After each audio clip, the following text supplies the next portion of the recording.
Buenos días. Hola, buenos días. A ver, tenían una tarea, ¿verdad? ¿Qué encontraron de su tarea? En lo que vemos que se van incorporando los grupos.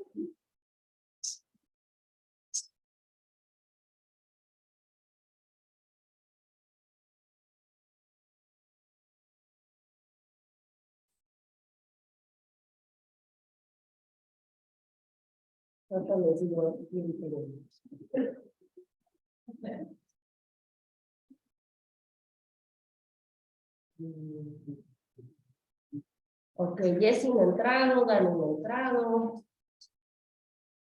Ah, caray. Dana no ha entrado. Isaac. ¿Qué encontraste de tu tarea? Creo que está tal vez las preguntas que se recuerda a tengo la finalidad de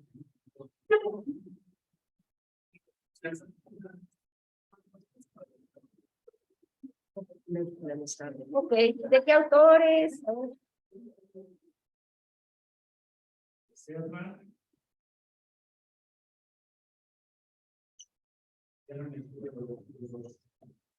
De cierre ya no me acuerdo de los otros dos, por ejemplo. Digo, no hay ningún problema, si lo tienen a la mano, pues es el chiste, se entrega. Isaac, ¿verdad?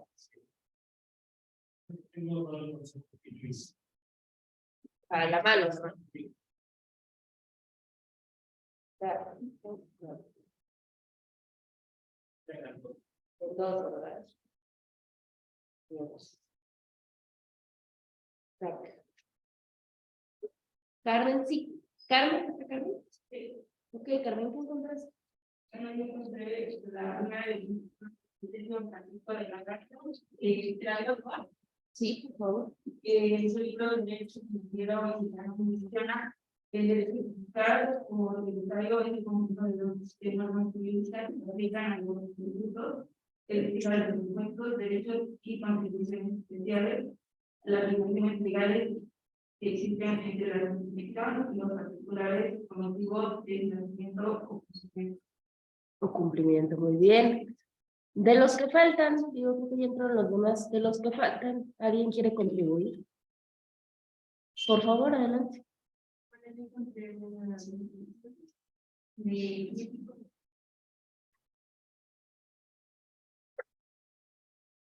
Dice que la rama del derecho, el derecho fiscal es la rama del derecho público, se comprende el conjunto de normas jurídicas que regulan las relaciones públicas entre el Estado, su carácter de fiscal y los gobernadores de su carácter.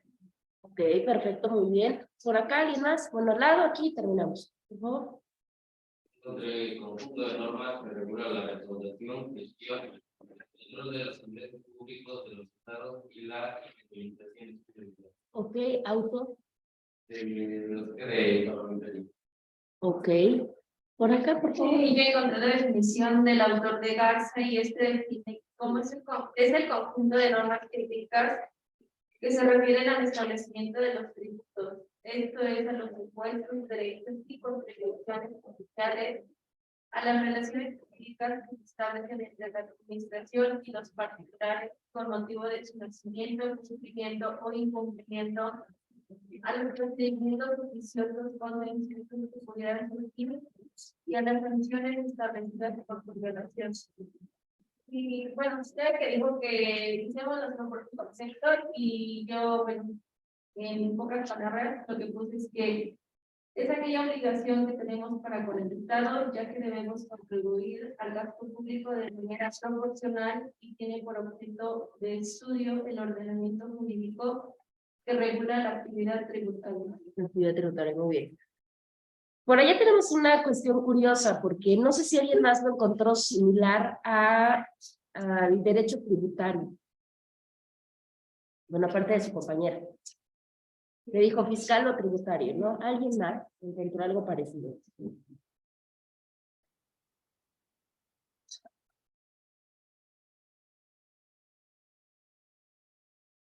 No es porque esté mal, ¿eh?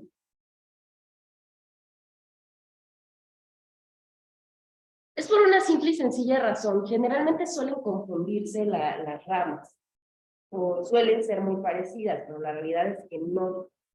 ¿Cuál podríamos hallar entre un derecho tributario? El derecho tributario solamente estudia las contribuciones. El derecho fiscal no, de acuerdo a todo lo que ya ustedes investigaron, pues son todas las instituciones, todas las reglas, todas las normas. Inclusive, por acá comentaba su compañera Dana, decía, bueno, aparte de esto, inclusive hasta regula cuestiones contenciosas.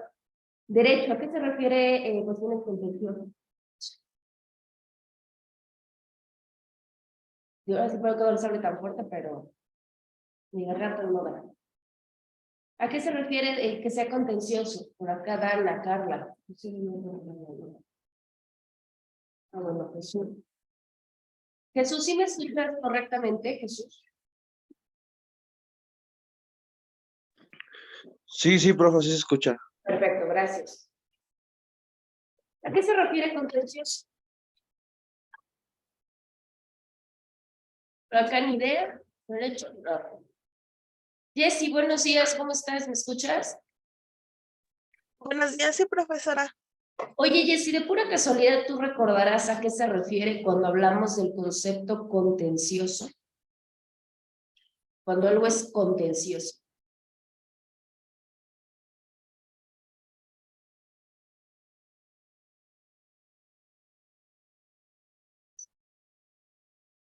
Pues creo que tampoco.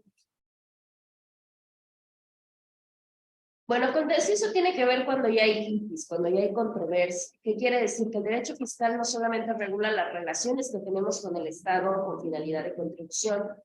Por allá decían su recaudación, su gestión, su manejo, etcétera, etcétera, etcétera, sino también cuando hay controversias. ¿Qué quiere decir? Cuando el particular tiene controversias, inclusive con el Estado a raíz de las contribuciones. De eso también se encarga el derecho fiscal.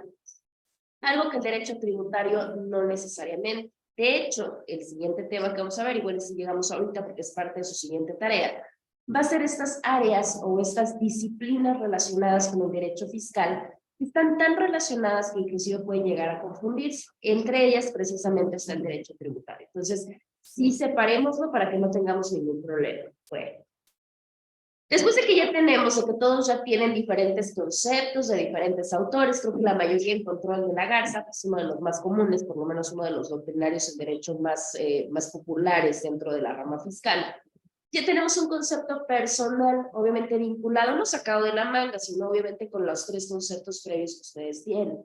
Vamos a pasar con la parte de nuestros antecedentes históricos del derecho fiscal.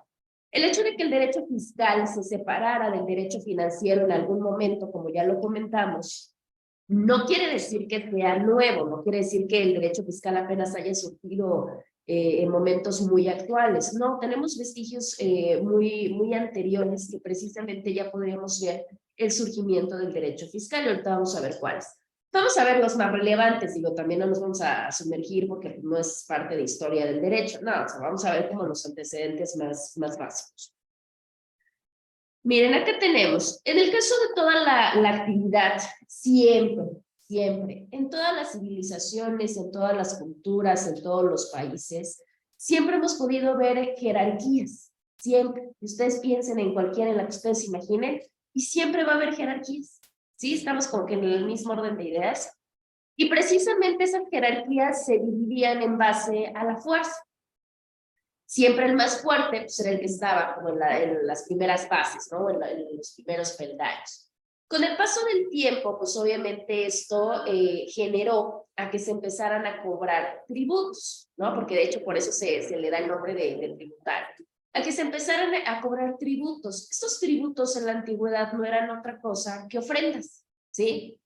¿Qué es una ofrenda?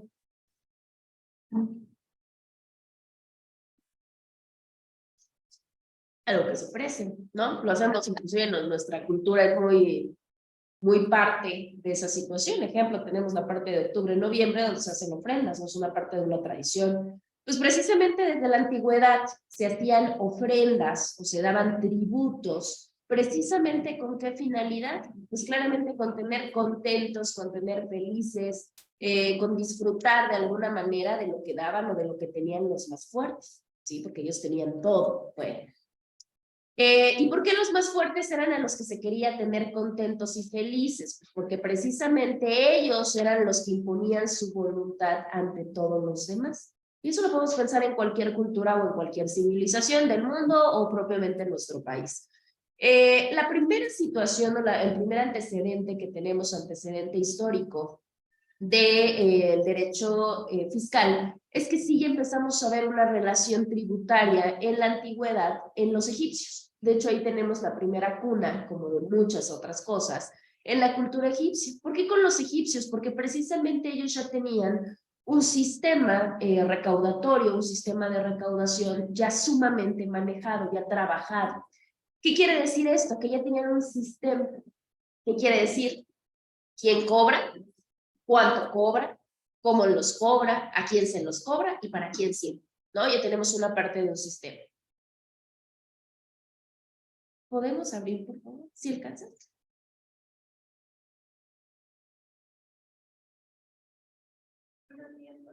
Sí, adelante.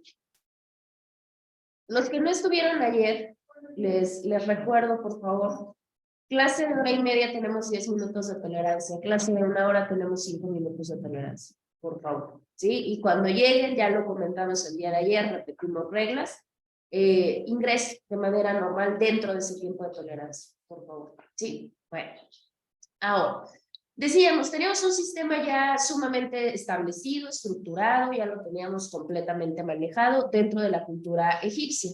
Es más, no solamente los egipcios, México también ya tenía su propia, bueno, cuando no era México, tenía propiamente ya su estructura de relación tributaria, y esto lo empezamos a ver con una de las cunas de las civilizaciones más importantes, que todos la conocemos, que son precisamente los aztecas, ¿sí? Entonces ahí ya tenemos dos, digamos que dos referentes históricos, por si lo llegamos a preguntar en algún momento.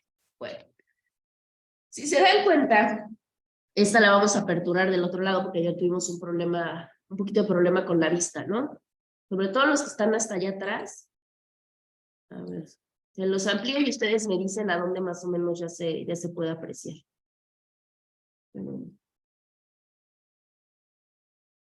Acá yo creo que ya, allá atrás ya pueden ver. Si se alcanza a ver, si no, díganme que se puede ampliar más.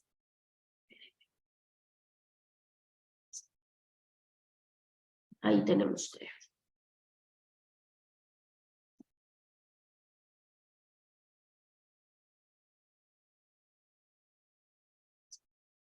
Ok, tenemos los primeros que son los aztecas, ya vimos que fue uno de los primeros vestigios. ¿Qué encontramos en la parte de los aztecas?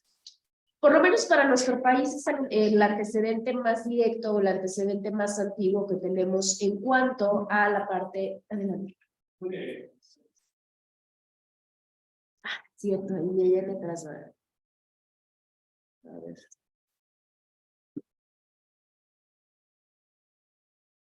A ver, no sé.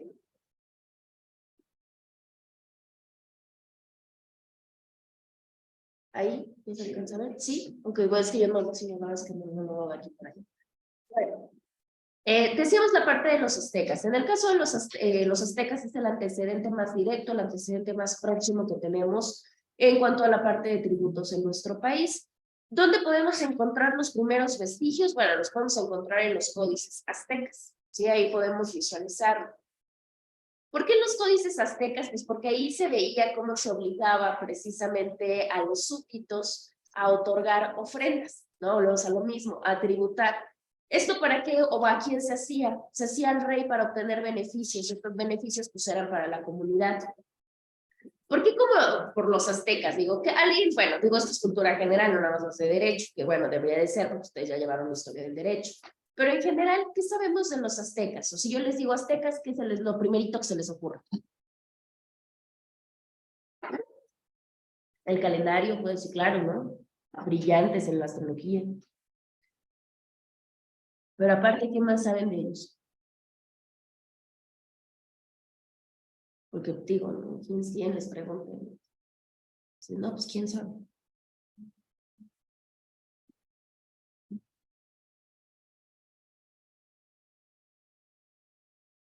No, por acá atrás, chicas, ¿qué saben de los aztecas? ¿O qué se les viene a la cabeza? Si alguien viene y les pregunta.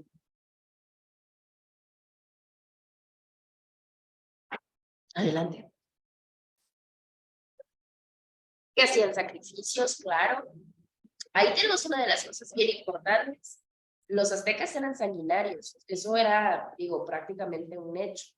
Y eso, esa parte importante en cuanto a los sacrificios eran ofrendas, ¿saben, no? Y que era parte de un tributo que se ofrecía. Pero en muchos de los casos las ofrendas venían de otros pueblos, porque recuerden que los aztecas eran pueblos guerreros. Y esos pueblos guerreros, ¿qué características tenían? Que iban conquistando precisamente a otros pueblos. Y a esos pueblos que precisamente iban conquistando, ¿qué les pedían? Pues les pedían tributos, pues claro, obviamente, y los pueblos conquistados, pues como ya eran súbditos de los aztecas, pues por eso precisamente lo hacían. De hecho, se habla mucho de esta parte de la supuesta traición tlaxcalteca, ¿no?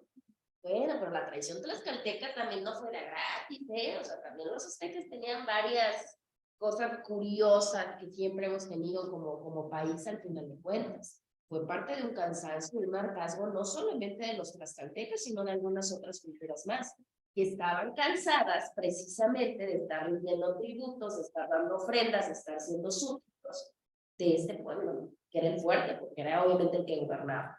Entonces, precisamente ahí tenemos el primer antecedente en los aztecas con la relación tributaria, con el cobro precisamente de impuestos que se le brindaban al rey para poderlo tener contento, para poderlo tener satisfecho. Bueno, si vamos de una manera relativamente cronológica, si lo podemos ver de esa manera, de hecho, ahí precisamente ya hay hasta una institución, si lo podemos ver de esa manera, que era el Tequiamat. Ese Tequiamat era precisamente la persona o el sujeto que se encargaba de hacer el registro de los tributos, ¿sí? Ah, porque déjenme les cuento.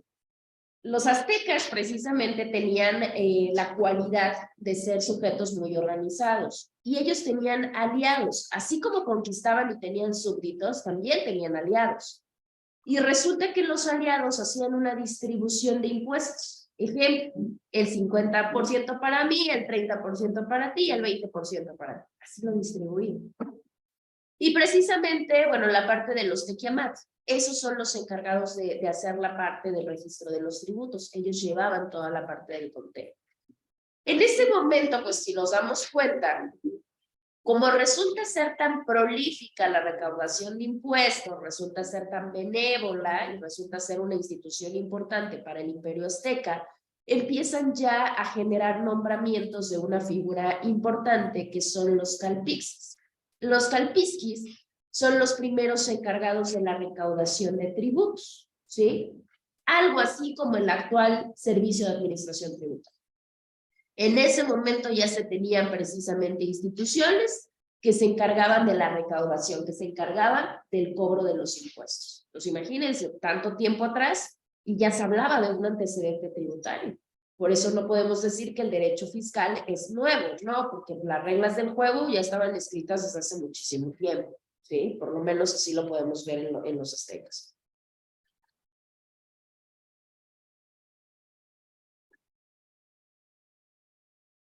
Están copiando, ¿verdad? ¿Gustan que les prenda la luz? ¿Cómo, no? ¿O cómo lo sienten? Digo, no sé si les lastime más la vista. Igual sí.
Ustedes me indican, ¿eh?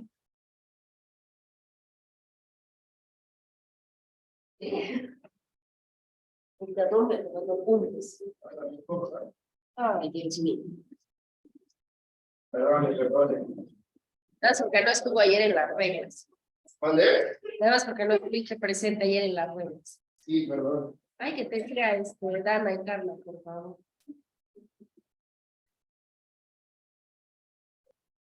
Ok, ustedes me indican, ¿listo?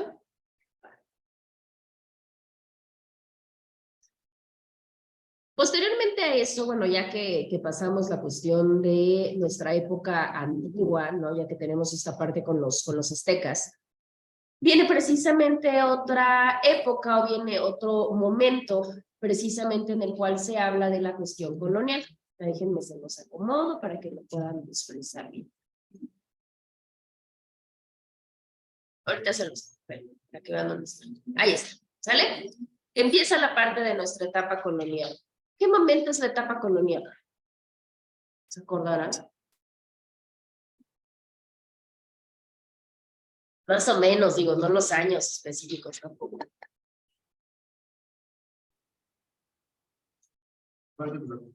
Ahí atrás. Exactamente. Bueno, ya tenemos la parte de nuestra etapa colonial.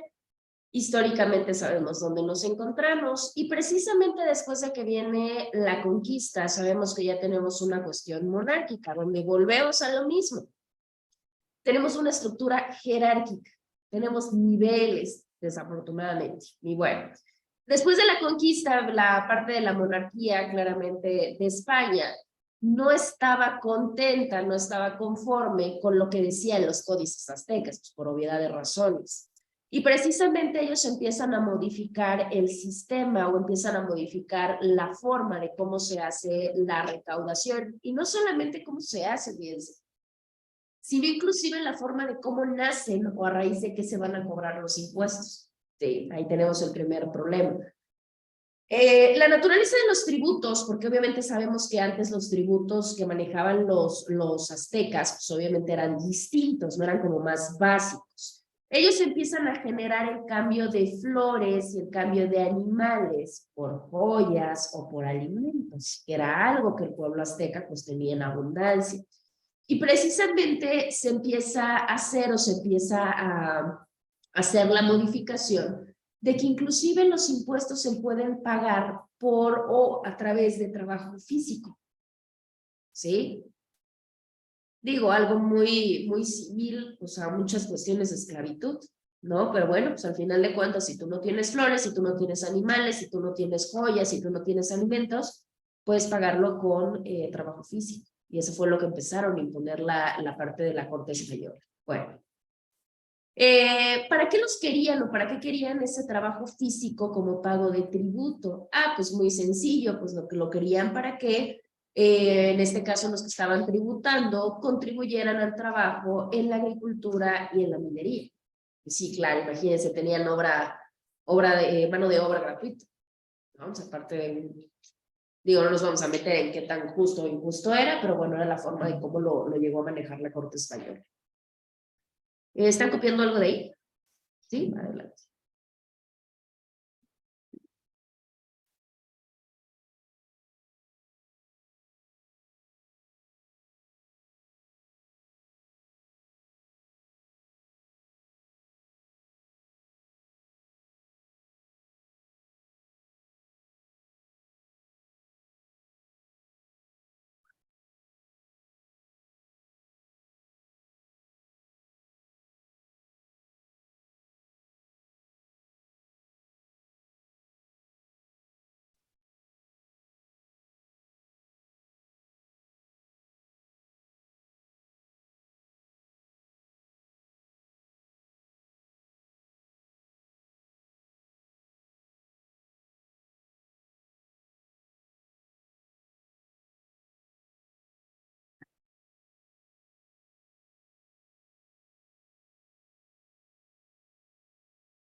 Por obviedad de razón, cabe mencionar que en aquellos momentos, pues la parte de los minerales, la parte de la minería, específicamente la explotación de minerales, fue una de las principales fuentes de riqueza para la corona española. Por obviedad de razón, pues imagínense, o sea, no pagaban lugar, tenían todos los recursos, inclusive no pagaban mano de obra, por supuesto que les iba a generar riqueza. Y por ende, precisamente por eso se enfocaron tanto o se preocuparon tanto y prestaron mucha atención para que precisamente el régimen fiscal que se aplicara fuera exclusivamente para esa actividad, ¿sí? Nada tontos, ¿no? Bueno. Listo, los españoles. Bueno, ahorita ustedes me indican si se ve, si no, no va. Bueno, el siguiente antecedente que tenemos se da en la época de la independencia. Sí, creo que todos tenemos muy claro el origen y tenemos muy claro ese suceso histórico que nos llevó a la parte de la independencia de México, que precisamente vino posteriormente a la parte de la colonia, que ya vimos que fue después de la conquista. Ya sabemos que precisamente con esta lucha que se dio tan ardua para que precisamente México obtuviera la parte de la independencia en 1810, varios personajes históricos, entre los que son más comunes para nosotros, Morelos, Hidalgo, etcétera, pudieron precisamente dentro de su conglomerado abolir la parte de la esclavitud. Y precisamente ahí hubo una parte de modificación fiscal muy importante, porque ahí se establecieron cosas en contra del impuesto, ¿sí? Ese impuesto ese impuesto era del 10% que se daba a toda la mercancía que se vendía, porque en ese momento cualquier cosa que se vendía se tenía que tributar el 10%, ¿sí? Del ingreso.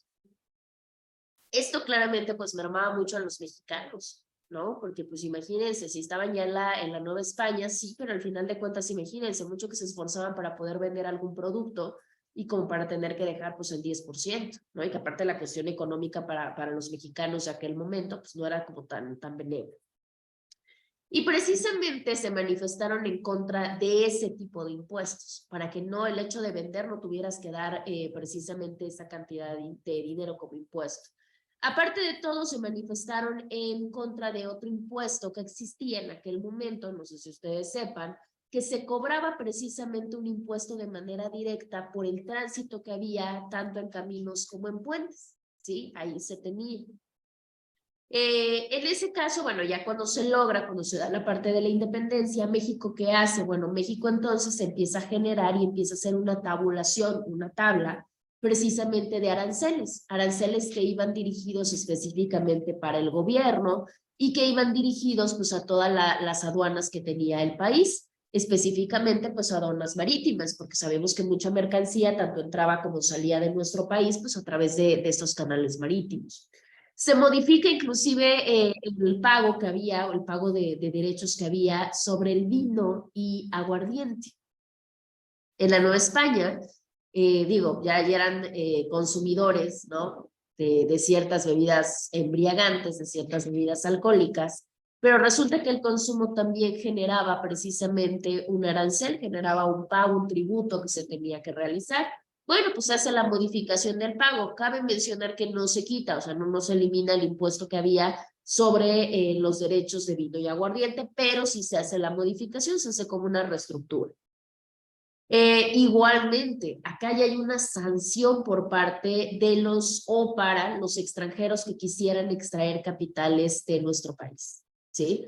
Por lo mismo, porque el extranjero tenía plena libertad sin pagar un solo peso para llevarse minerales y para llevarse ciertos productos mexicanos. Pues obviamente con esta obtención de la independencia de México, México dice, a ver, no, ya no vas a tener la misma libertad. Si quieres extraer o si quieres sacar algún tipo de capital en nuestro país, pues ¿cómo te explico que vas a tener que pagar un impuesto? ¿Sí? Entonces empiezan también el cobro de ese tipo de impuestos. Bueno, ¿qué podemos notar en la parte de la independencia? En la parte de la independencia ya vemos un sistema mucho más estructurado, si se dan cuenta. Ya no solamente es cobrar por cobrar, sino que ya empieza a ser, bueno, ¿qué le vamos a cobrar? ¿No? ¿Cómo vamos a modificar? ¿Por qué? Pues porque las actividades ya se empezaban a volver mucho más complejas. Y eso es precisamente lo que tenemos. Bueno. ¿Van a extraer algo de ahí o ya le puedo pasar?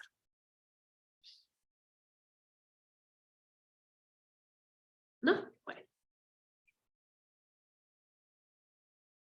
Posteriormente tenemos personajes digamos que muy importantes, más allá de hablar de una época histórica, personajes que marcaron un parteaguas dentro de la cuestión fiscal de nuestro país.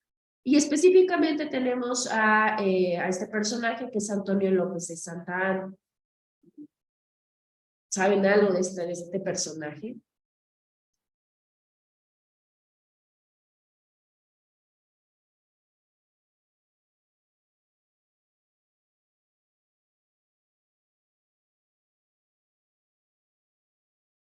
¿No?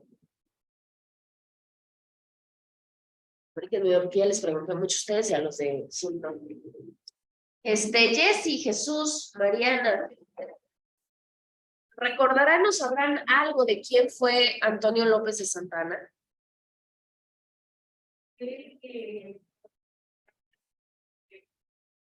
Siempre nos quedamos con eso así.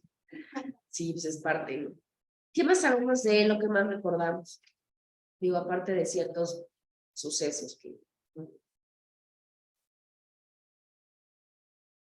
No. Bueno, les voy a dejar, yo creo que tarea y todo. Cronología, historia de México. Bueno, a ver. Por lo menos tuviste la intención, Edgar, vamos. Dice que fue conocido como Antonio López de Santa Anna, es político, militar y dictador mexicano, fue presidente de México, y aunque la gran mayoría de escritos te dice que ocupó la presidencia en 8 ocasiones en el Instituto Nacional de Estudios Históricos de la Revolución de México, sostiene que solo fueron 6 veces. Y eso era medida porque las ocasiones fue electo, solicitó múltiples licencias de abandonarlo, pero nunca se las concedieron y se reincorporó con la misma constancia. O sea, lo querían destituir, pero no pudieron, se regresaron y se reincorporaba. Fue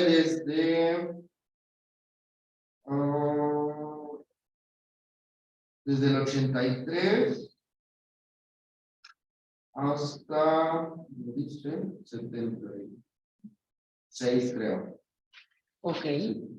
Ok. Parte más importante, pues uno de los presidentes mexicanos, ¿no? Por eso es creo que lo más importante que podemos decir, aparte de los actuales que tuvo. Hubo de todo, ¿no? Digo, no nos vamos a meter como a una cuestión muy precisa, pero efectivamente, pues han tenido no solamente la cuestión de político, obviamente cuando se dio la presidencia, sino que originalmente pues era militar. Participó en todos estos movimientos armados precisamente pues, para conseguir el poder. Libertarios al principio, conservadores después y bueno, otras muchas cosas. A nosotros, ¿qué nos importa de Santa Anna indistintamente de todo lo que realizó o no realizó dentro de su trayectoria política? Nos importa porque precisamente así como bien comentó su compañero, decía, bueno, es que varias veces lo intentaron sacar y pues no pudieron, regresaban. Eso es muy cierto, ocupó varias veces el poder y precisamente cuando Santa Anna regresa, porque ya se había ido, regresa a gobernar México, porque pues había todavía, yo siempre lo he dicho, o sea, México siempre ha tenido un serio problema, siempre criticamos mucho al extranjero, decimos, es que el extranjero, ¿no? Fue el problema, los españoles, ¿no? No es cierto, o sea, cuando se obtuvo la independencia de México, el problema ya no era con los extranjeros, el problema era entre mexicanos. Claro, porque unos querían una cosa y otros querían una cosa, unos querían el poder y los otros también. Entonces, pues digo, eso siempre existió. Y precisamente, pues Santana regresa a gobernar México y decía su compañero, no era un dictador o se conoció como un dictador. Pues sí, porque de alguna manera era una persona que sometía sus decisiones a una cuestión arbitraria, o sea, que era lo que él decía y porque él era el gobernante y se tenía que hacer lo que él quería. Y precisamente en una manifestación de ese tipo, en una manifestación de cierta manera arbitraria de ese poder que poseía al gobernar nuestro país, empieza a establecer impuestos absurdos, ¿sí? Impuestos tontos, impuestos que no tenían mucha razón que ser. Y en vez de decir, bueno, ¿qué impuesto tonto pudo haber impuesto Santana? Pues, entre ellos, por el número de puertas que tenían las casas de las personas. o por el número de ventanas, o inclusive hasta por el número de perros. Si las personas tenían una mascota, o sea, si tenían un perro, tenían que pagar un impuesto. Si tenían 2 perros, tenían que pagar más impuesto, ¿no? Por eso muchas viviendas o muchas propiedades, indistintamente de no tener mascotas, pues trataban de tener las menos puertas posibles, si era posible solamente tener una puerta de acceso y pues una sola ventana, porque de ahí en fuera, pues obviamente los impuestos pues, generaban una merma para el ingreso de las familias mexicanas, ¿no? Entonces imagínense. Bueno, los impuestos que creo que no se fue o empezó en esas épocas fue por cabeza de ganado, ¿no? Que hasta la fecha sigue. Sí, claro. Pues es que en ese momento se quería, todos hablamos mucho, por ejemplo, de movimientos como la independencia, ¿no? Movimientos como la revolución. Y decimos, fuimos libres, ¿no? Y nos da muchísimo gusto. Sí, pero ¿saben todo lo que vino después? O sea, imagínense la hambruna, imagínense la crisis, imagínense la muerte, imagínense todo lo que vino después de estos movimientos. O sea, no todo fue tan fácil de que México ya obtuvo la independencia y todos fuimos felices y contentos por el resto de la vida, ¿no? De hecho, seguimos cargando con las malas decisiones, ¿no? Hasta el día de hoy. Y seguimos cargando, pues obviamente con las malas organizaciones, contra la lucha de poderes, contra la parte de jerarquías, hasta la fecha. Porque digo, la independencia sí nos dio muchas cosas, pero también digo, dentro de muchas situaciones, pues obtuvimos muy malas decisiones y por ende muy malas consecuencias, ¿no? Bueno, lo vemos precisamente la cuestión de los impuestos. Bueno.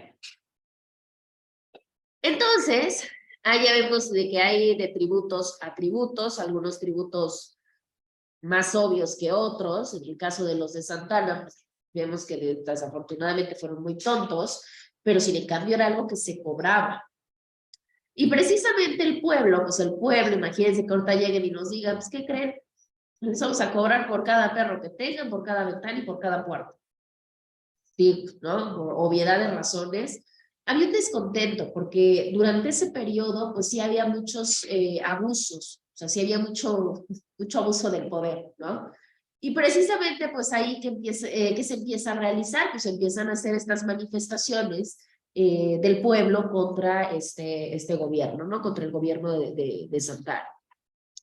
Y precisamente, tras todos estos reclamos, pues, ¿qué se hace? Pues al ver la presión, porque obviamente los ciudadanos se empiezan a presionar, Santana trata de hacer una modificación, o sea, dice, bueno, ok, vamos a ver qué se puede hacer. Trata de transformar, pues digamos que parte de su gobierno hasta ese momento. La realidad es que no, ya no había manera, ya todas las tonterías que había hecho ya no tenían marcha atrás. ¿Y eso qué lo lleva? Pues a que precisamente se vaya del país. Ahí sí, no es porque lo quisieran correr ni mucho menos. Él ya bajo la situación de no se puede y algo me va a pasar, con la pena. Agarra y se va en el 55, pero eso decía su compañero la parte de los años, efectivamente son esos años. Y en ese momento él abandona el poder, o sea, ya abandona la situación, pues ya ante tanto mecanismo de presión, y al ver que no podía transformar su gobierno para que funcionara de una manera correcta. Bueno. ¿Van a copiar algo de acá o lo quitamos? ¿Quitamos?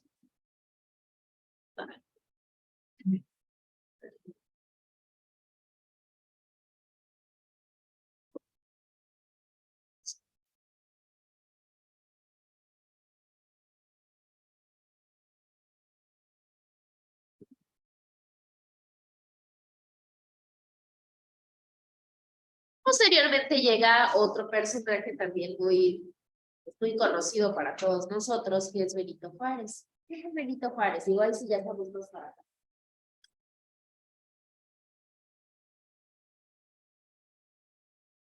Por allá atrás.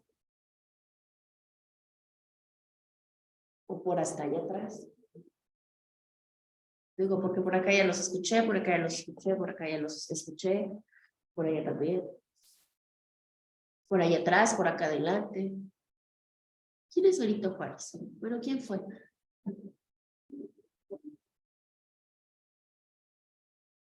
Adelante. Y gobernó 40 años. Y él fue el que vino a cambiar un poco la forma de vida del país. A mejorar un poco. Ok, presidente de México, duró varios años. ¿Qué más? Yo lo que recuerdo es que, bueno, él fue el que realizó el matrimonio, pero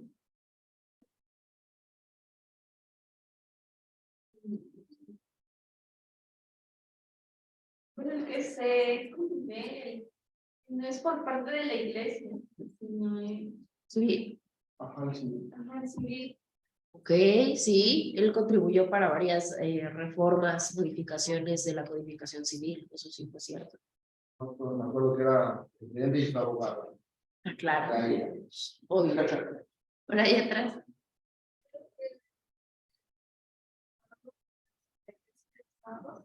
Exactamente. Una de las contribuciones más importantes, la separación que hubo entre el Estado y la Iglesia.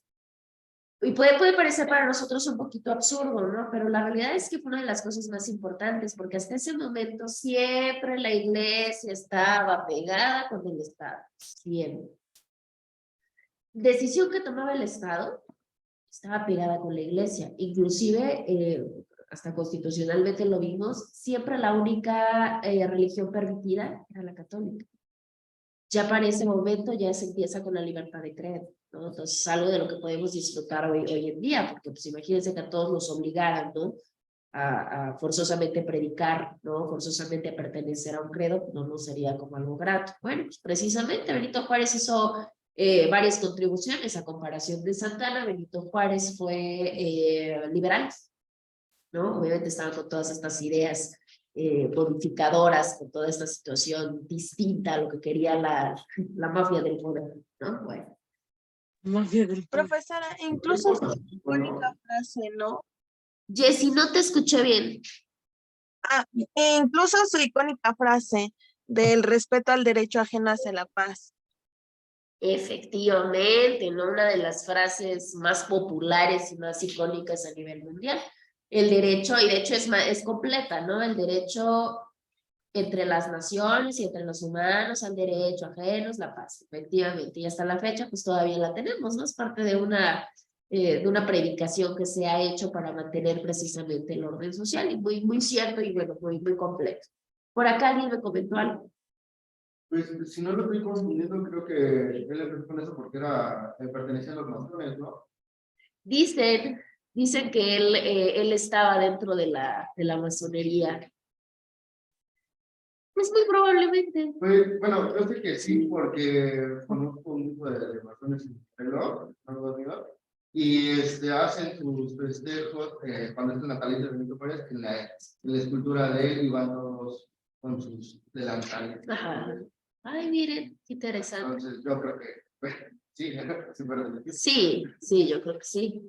Bueno, ahora, durante ese momento, durante el momento que llegó a la presidencia Benito Juárez, uno de los principales cambios que se puede dar ahí, de hecho, les voy a ampliar, se ve bien, le hablamos un poquito más, sobre todo para los que no ya.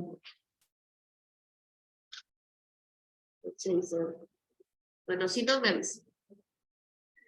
Fue precisamente que ya se crea un catastro. Él crea precisamente el primer catastro en México. ¿Qué es el catastro? Por acá.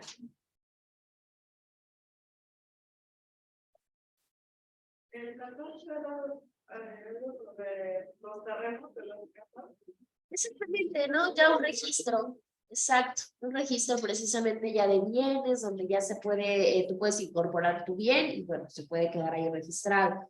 Precisamente ahí también se hace o él impone un principio en el cual se da la optativa a tener una división de hipotecas, ¿sí? Hasta que la hipoteca no fuera fija, sino que se pudiera dividir y obviamente se hiciera mayormente pagadera. Porque desafortunadamente antes muchas personas perdían sus inmuebles, pues porque obviamente no se hacían pagaderas las hipotecas. Ya con esta división, pues las personas tienen la optativa de no perder su bien, y eso pues imagínense, patrimonialmente hablando, pues sí, sí dio mucho, ¿no? Bien interesante, se crea la Lotería Nacional, solamente que no se llamaba Lotería Nacional como la conocemos ahora, sino que era la Lotería Nacional a la Contribución Federal. ¿Han escuchado hablar acerca de la Lotería Nacional? Bueno, digo, no que hayan participado, ni mucho menos, pero sí han escuchado. ¿Qué es la lotería? Bueno, son como rifas, por así llamarlo. Compras un boletito y al final, no sé si era del día o semana, ¿sí? Se hace una tómbola o algo así, sale un número ganador y se llevan un premio de efectivo. Exacto. Con el avión presidencial. Ah, ¿Qué pasó con el avión presidencial? lo, Exactamente. Y ya ni supimos qué pasó con ese. lo ganó una escuela, creo. Sí. Sí, creo que la escuela lo ganó.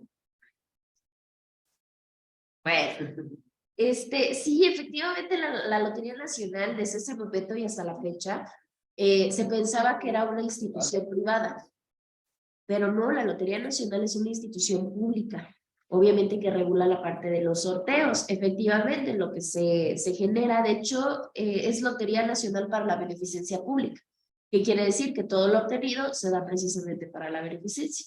Bueno, pues en ese momento, con el gobierno de Benito Juárez, empieza la creación de digamos que de esa institución. Esa institución, de hecho, muchas veces se ha tenido el conflicto de saber qué tanto paga la Lotería Nacional de Impuestos. ¿La Lotería Nacional paga impuestos o no paga impuestos? ¿Ustedes qué creen? ¿Que paga o que no paga? Ella como institución. Ajá, como institución. Pues eso sí, es una pregunta compleja. Van a investigar, nada más por curiosidad, van a investigar si la Lotería Nacional en la actualidad, no en el momento de Benito Juárez, no, en la actualidad, paga impuestos o no, o sea, tributa o no tributa, ¿sí? Porque eso es bien interesante, de hecho, por eso la lotería ha dado mucho de qué hablar como institución, porque se ha dicho que ha perdido como el origen o como la finalidad para la cual fue creada, ¿no? Eso lo vamos a ver, obviamente, viendo a partir de que se paga o no paga impuestos, o de dónde sale toda la parte de la cuestión sorteada y para dónde se va la cuestión que se sortea, ¿sí? Bueno. Posteriormente viene la etapa del porfiriato. Híjole, también todo un tramo. Porfirio Díaz, ¿qué sabemos de Porfirio Díaz? Así a grosso modo. El poder. Ok, su permanencia en el poder, ¿qué más?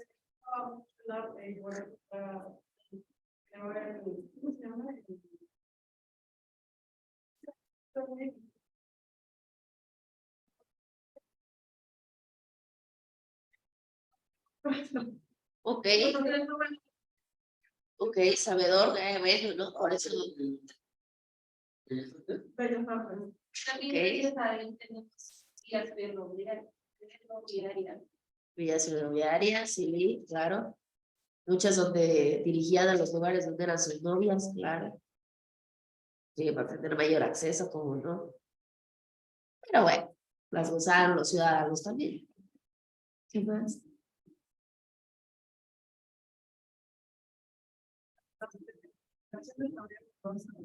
Telecomunicaciones también, claro. ¿Qué más? Digo, pues he hablado, digo, gran parte de las cosas malas de Porfirio Díaz, ¿no? O sea, sobre todo la dictadura durante sus 31 años de poder. Pero vaya, también dio muchas contribuciones benévolas al país, como lo comentaban acá. ¿Qué más?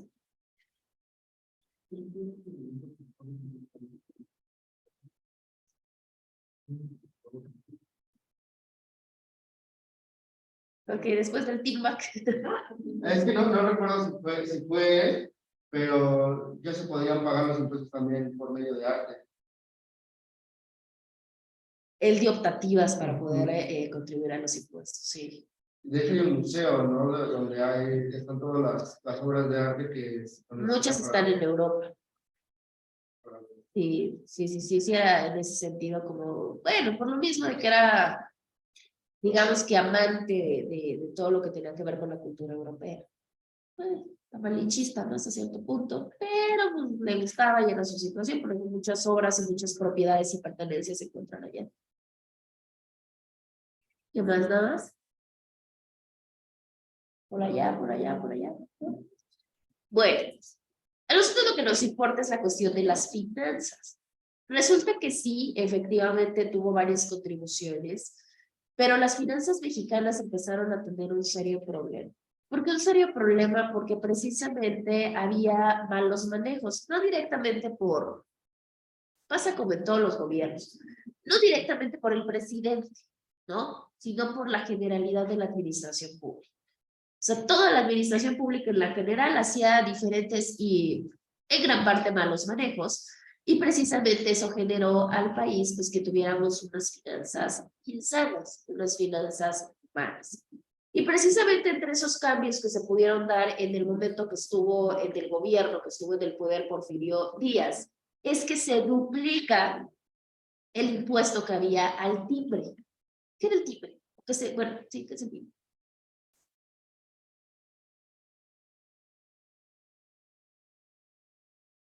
El timbre postal. Sí, es la etiquetita que se ponía en las cartas. Bueno, en el sobre. ¿Para qué servía? Pero, no, no tengo idea. No. Sí, no son las estampitas. Ajá, los poderes. Por lo que sea, ahorita si mandan como un paquete por Mercado Libre te ponen para de acuerdo a cuánto te van a cobrar. Exactamente, era como un tabulador de tarifas, o sea, era como un tabulador de tarifas dependiendo del lugar, la distancia, el tamaño y todo lo demás. Pues resulta que Porfirio Díaz duplica ese impuesto que había para el tiempo. Entonces se duplican las tarifas de lo que se... Bueno, porque aparte acuérdense que la comunicación no era como ahorita. La comunicación, ustedes quieren comunicarse con alguien, es más del otro lado del mundo, o sea, en un instante lo hacen de una manera muy sencilla. Anteriormente no, ¿cómo se comunicaban? Exactamente, con cartas. Entonces el mercado de las cartas será muy prolífico. Por eso, pues ahí subieron el impuesto, porque ahí es donde se encontraba la cuestión del capital. Se habla de que se le pone impuesto a un aproximado de más de 100 productos. Bueno, imagínense que ahorita tuviéramos un listado de productos y nos digan, ¿qué creen? Vamos a incrementar otros 100 productos y me llevan a tener impuestos. Pues la gente estaba que no podía con esa situación. Y el problema no era ese, el problema es que los impuestos desafortunadamente recayeron en cosas muy importantes y en cosas muy básicas, entre ellos la parte de las medicinas, entre ellos la parte, por ejemplo, de los documentos que son considerados documentos oficiales. Entonces, pues eso empezó a dar, pues imagínense, si de por sí la economía y las finanzas estaban mal, pues, ¿qué tipo de solución era esa, no? Otra de las partes importantes de la materia hacendaria es que resulta que ya se cobraban impuestos o ya se tenía la optativa de cobrar impuestos por adelantado. ¿Sabes? ¿Quieres pagar tus impuestos 2023? Adelante, ¿no? Eso pasa con las grandes empresas, ¿no? Porque cuál se supone que tiene pagados sus impuestos hasta quién sabe qué año. Sí, claro. Acá se podía hacer de manera general, ¿no? Se podía hacer de manera general. ¿Esto para qué lo hacía? Pues porque básicamente era como si fuese un préstamo, ¿me explico? Ahorita que yo estoy en una mala situación, ¿qué hago? Es como ustedes, ¿no? Que les dijeran, ¿sabe qué? Puede pagar o puede, ¿no? Puede pagar su colegiatura, su periodo escolar de aquí a diciembre de 2023. Si yo tengo dinero ahorita pago y me olvido todo el 2023. Y la escuela dice, si yo tengo un apuro económico, ahorita de esos adelantos yo saco. Ya me equilibro y ya después no hay ningún problema que no me paguen porque ya me pagaron. Así lo hizo el gobierno de Porfirio Díaz. ¿Con qué finalidad? Pues obviamente para poder equilibrar las finanzas públicas del país. Sin embargo, ¿qué creen que pasó? Pues salió contraproducente porque resulta que la deuda externa que ya tenía el país pues aumentó todavía muchísimo más. ¿Sí? Y bueno, la deuda externa ha sido todo un problema hasta la fecha. Ahorita ya no nos va a dar tiempo. La siguiente clase vamos a platicar precisamente de todos estos vestigios y hasta dónde llegó la parte de esta cuestión tributaria y el por qué llegamos a ahorcarnos tanto y tener una deuda externa tan grande. ¿Sí? Bueno. Tienen una tarea, ahorita les digo, creo que semana número 2 o semana número 1 todavía, esperen. No, semana número 2 entonces. Se las voy a colocar, es cuadro diferencial, ajá. Van a hacer un cuadro diferencial entre, ahorita les digo.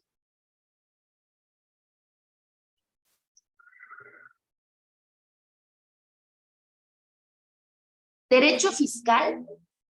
Bueno, yo les voy a colocar obviamente las indicaciones, pero bueno, entre derecho fiscal, derecho económico, derecho administrativo, derecho financiero y derecho tributario, ¿sí?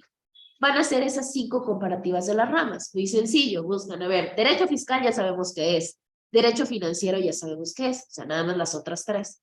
Buscar qué es y hacer un cuadro diferencial entre el derecho fiscal y todas las demás, ¿sale? ¿Para qué es esto? Pues para que no nos confundamos en algún momento, ¿sí? Nada más, bueno.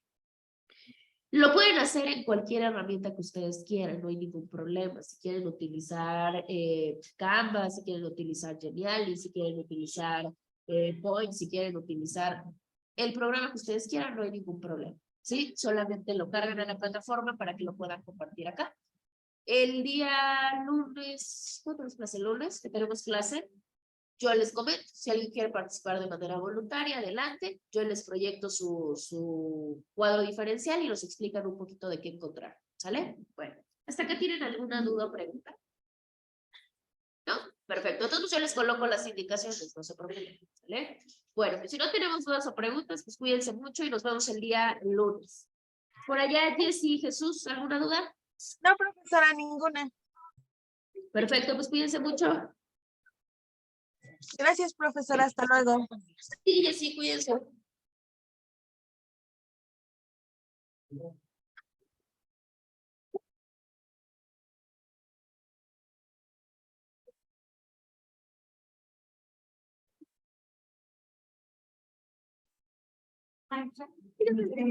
Bueno, lo que pasa es que yo trabajé, entonces poder terminar ya por... Bueno, en la libreta, yo se la mandé en la libreta, no sé si hay problema o algo así. La mandaste pero en la libreta. La mandé, o sea, la hice, pero en la libreta ya le tomé foto, No, no hay ningún bebé, problema. y ya la mandé. Ya, no hay ningún problema. Sí, no hay de qué. Igualmente.